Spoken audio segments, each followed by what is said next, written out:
بسم اللہ الرحمن الرحیم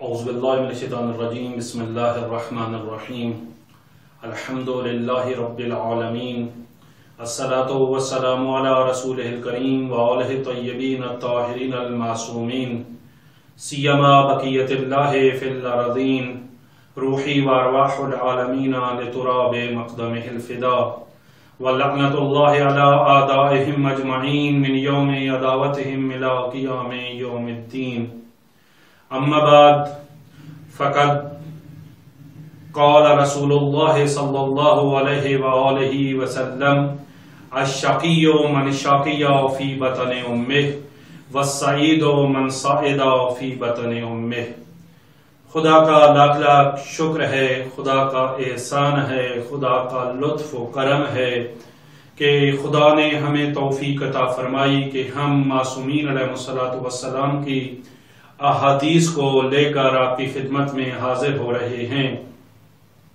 اور وہ جو معصوم علیہ السلام بیان فرمانا چاہ رہے ہیں وہ آپ کی خدمت میں بیان کرنے کی کوشش کر رہے ہیں۔ ہماری گفتگو علم و تعلم اور تربیت کے موضوع پر چل رہی تھی، اور تربیت کے عوامل کو آپ کی خدمت میں پیش کیا جا رہا تھا۔ دو عامل ہم پیش کر چکے، ایک جینیٹک کریکٹرسٹکس یعنی موروثی خصوصیات، یہ انسان کی تربیت میں مؤثر ہوتی ہیں، انسان کی شخصیت کو تعمیر کرنے میں اور اس کے ڈیولپمنٹ میں ان کا بہت زیادہ کردار ہوتا ہے۔ دوسرا عامل جو انسان کی تربیت کرتا ہے وہ انسان کا ماحول ہے، اور ماحول جیسا بھی ہوگا انسان کی تربیت ویسی ہی ہو جائے گی۔ اگر ویسٹرن سائیکالوجسٹ کو دیکھیں تو وہ کہتے ہیں کہ انسان کی تربیت میں یہ دو عامل ہیں، ایک ہے انسان کے اندر موروثی خصوصیات اور ایک ہے انسان کو جو ماحول ملتا ہے وہ۔ اور اگر ان کو تھوڑا سا غور سے دیکھا جائے تو نتیجہ یہ نکلتا ہے کہ انسان اس کا مطلب ہے مجبور ہے۔ انسان وہی بنتا ہے جو اس کو ماحول بنا دیتا ہے، انسان وہی بنتا ہے جیسے اس کے والدین ہوتے ہیں۔ خدا نخواستہ والدین کی غلط صفات منتقل ہو گئیں تو انسان غلط ہو گیا، اور ماحول اور معاشرہ اچھا نہیں تھا تو انسان یقیناً غلط ہوگا۔ نتیجہ کیا نکلے گا کہ انسان جہنم میں جائے گا، انسان کو سزا دی جائے گی۔ کیوں؟ پھر سزا کا کوئی تصور نہیں ہونا چاہیے، اس لیے کہ انسان مجبور ہے۔ اگر انسان مجبور ہے تو پھر انسان کو سزا کس بات کی دی جا رہی ہے؟ تو اس سے ایک تصور یہ نکلتا ہے کہ اگر انسان کی تربیت کو جینیٹک کریکٹرسٹکس بناتی ہیں یعنی موروثی خصوصیات بناتی ہیں، یا انسان کی شخصیت کو اس کا ماحول بناتا ہے، تو پھر انسان مجبور ہوا۔ لیکن جب ہم دین مقدس اسلام کی تعلیمات اور معارف کی خدمت میں جاتے ہیں اور معصومین علیہ السلام سے جا کر پوچھتے ہیں تو معصومین علیہ السلام یہ ارشاد فرماتے ہیں کہ نہ، انسان مجبور نہیں ہے، اس میں کوئی شک نہیں ہے کہ عوامل یہ جو دو بیان کیے گئے ہیں کہ انسانی وراثتی خصوصیات بھی انسان کی تربیت اور شخصیت پر اثر انداز ہوتی ہیں، ماحول بھی اثر انداز ہوتا ہے۔ اس کی ہم آپ کے سامنے احادیث کے نمونے پیش کر چکے ہیں، لیکن اللہ نے اس انسان کو ایک اور نعمت عطا کی ہے، ایک اور طاقت عطا کی ہے۔ اس طاقت کے بل بوتے پر یہ ان دونوں کے اثرات کو تبدیل کر سکتا ہے، ان مثبت اثرات کو منفی اور منفی اثرات کو مثبت میں تبدیل کر سکتا ہے، یعنی برے ماحول کے اثرات کو ختم کر سکتا ہے، اسی طرح اچھے ماحول کے اثرات کو بھی ختم کر سکتا ہے۔ والدین کی بری خصوصیات جو بچے میں منتقل ہوئی ہیں ان کا مقابلہ بھی کر سکتا ہے اور اچھی خصوصیات کو زائل بھی کر سکتا ہے۔ وہ کون سی طاقت ہے؟ وہ ہے اختیار، وہ ہے ارادہ۔ اللہ نے اس انسان کو وہ قوت ارادی دی ہے، وہ اختیار دیا ہے کہ یہ انسان اپنے اختیار سے اس کو محنت کر کے، اس میں کوئی شک نہیں ہے کہ برے ماحول میں اچھا ہونا یا اچھے ماحول میں برا ہونا یہ بہت محنت طلب کام ہے، اس میں بہت محنت کرنا پڑے گی۔ برے والدین کا اچھا بیٹا بننا یا اچھے والدین کا برا بیٹا یا بیٹی بننا یہ بہت مشکل کام ہے، محنت کرنا پڑے گی۔ لیکن یوں نہیں ہے کہ انسان مجبور ہے، انسان کو اللہ نے اختیار دیا ہے، انسان کو اللہ نے ارادہ دیا ہے۔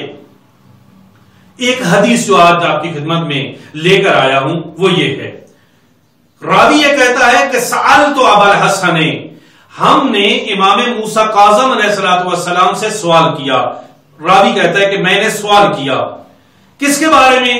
عن معنی قول رسول اللہ صلی اللہ علیہ وآلہ وسلم، رسول اکرم صلی اللہ علیہ وآلہ وسلم کے ایک قول کے معنی کے متعلق، یعنی رسول اکرم کا ایک فرمان ہے اور اس کا معنی پوچھنا چاہ رہے ہیں۔ کون؟ یہ صحابی۔ کس سے؟ خود امام کاظم علیہ السلام سے۔ امام کاظم علیہ السلام سے سوال کیا ہے اس نے، تو امام علیہ السلام نے کیا کہا؟ سب سے پہلے وہ قول کیا ہے؟ رسول اکرم صلی اللہ علیہ وآلہ وسلم کا قول ہے، الشقی من شقی فی بطن امہ والسعید من سعد فی بطن امہ، کہ شقی وہ ہے کہ جو اپنی ماں کے پیٹ میں ہی شقی ہو جاتا ہے، اور سعید وہ ہوتا ہے جو اپنی ماں کے پیٹ میں ہی سعید ہو جاتا ہے۔ شقی یعنی بدبخت، سعید وہ جو سعادت مند ہو، خوش بخت ہو۔ تو بس شقی بھی ماں کے پیٹ میں اور سعید بھی ماں کے پیٹ میں، سعید بن جا سکتا ہے یا شقی بن جاتا ہے۔ تو اس کا مطلب یہ ہے کہ انسان تو مجبور ہوا۔ یہی معنی پوچھا اس راوی نے کس سے؟ امام موسیٰ کاظم علیہ السلام سے۔ امام علیہ السلام جواب دیتے ہیں کہ اس سے رسول اکرم صلی اللہ علیہ وآلہ وسلم کیا فرمانا چاہ رہے ہیں؟ فقالا، تو امام موسیٰ کاظم علیہ السلام فرماتے ہیں، الشقی من علم اللہ وہو فی بطن امہ انہو سیعمل اعمال الاشقیاء۔ شقی یہاں سے، شقی سے مراد وہ ہے کہ وہ ہے ماں کے پیٹ میں، لیکن اللہ جانتا ہے کہ وہ جب ماں کے پیٹ سے باہر آئے گا تو وہ اشقیاء والے کام کرے گا۔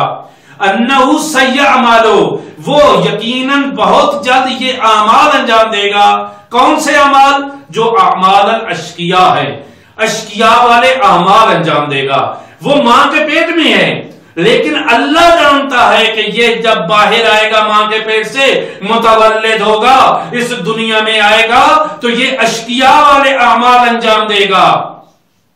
وہ جو اللہ کا رسول کہہ رہا ہے کہ شقی وہ ہوتا ہے جو ماں کے پیٹ میں شقی ہوتا ہے، یہ حقیقت میں اللہ کے اس علم کی بات کی جا رہی ہے کہ جو اللہ عالم ہے کہ یہ متولد ہونے کے بعد کیا اعمال انجام دے گا۔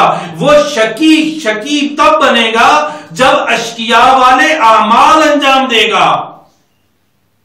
وَسَعِيدٌ مَنْ عَلِمَ اللَّهُ وَهُوَ فِي بَطْنِ أُمِّهِ أَنَّهُ سَيَعْمَلُ أَعْمَالَ السُّعَدَاءِ، اور سعید اور سعادت مند کے بارے میں بھی یہی ہے کہ اللہ جانتا ہے کہ یہ ہے ابھی اپنی والدہ کے پیٹ میں، ابھی اپنی والدہ کے بطن میں موجود ہے، والدہ کے شکم میں موجود ہے، رحم مادر میں موجود ہے، لیکن اللہ جانتا ہے کہ یہ جب متولد ہوگا تو اعمال سعداء، سعادت مند لوگوں والے اعمال انجام دے گا۔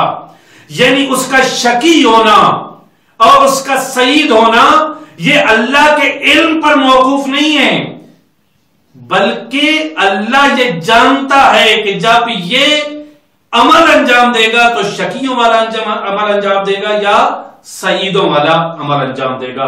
پس یہ شقی بنا تو اپنے اعمال کی وجہ سے، اگر یہ سعید بنا تو اپنے اعمال کی وجہ سے۔ پس انسان مجبور نہیں ہے، اگر انسان چاہے تو یہ اپنے اعمال کو سعادت مندوں والے انجام بھی بنا سکتا ہے، اور اگر یہ چاہے تو اپنے اعمال کو شقی لوگوں والے اعمال بھی بنا سکتا ہے۔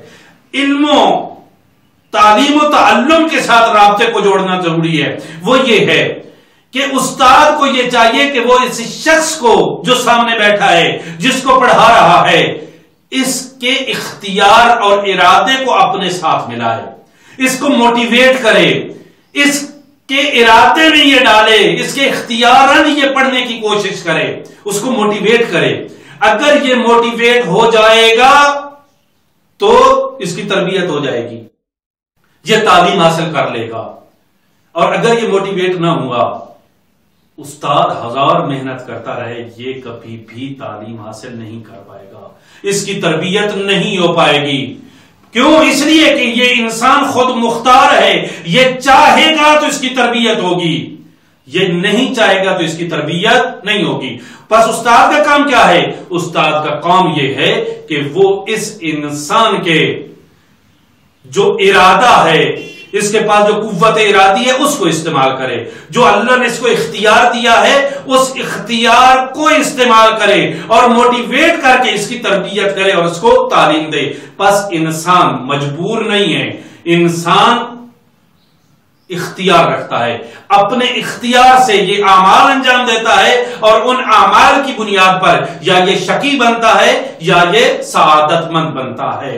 پس انسان کی تربیت کے عوامل میں سے جہاں پر جینیٹک کریکٹرسٹکس اہمیت کی عامل ہیں، اس میں کوئی شک نہیں ان کا کردار ہے، اسی طرح جہاں پر ماحول اثر انداز ہوتا ہے اور ایک عامل ہے، وہاں پر انسان کا اختیار ان سب عاملوں پر حاوی عامل ہے، اور ان سب کو ڈیلیٹ بھی کر سکتا ہے، ان کے کردار کو کم بھی کر سکتا ہے، اور اپنا کردار جو ہے اس کو واضح تر پیش کر سکتا ہے۔ خدا سے دعا گو ہے کہ خدا ہمیں اپنی اور اپنی اولاد کی اور اپنے ارد گرد رہنے والے لوگوں کی تربیت کرنے کی توفیق عطا فرمائے، سعادت مند بنانے کی توفیق عطا فرمائے، اور ہمیں اپنے اختیار کو اس انداز میں استعمال کرنے کی توفیق عطا فرمائے جس طرح ہمارا پروردگار چاہتا ہے۔ وصلی اللہ علی محمد و عطرتہ الطاہرین۔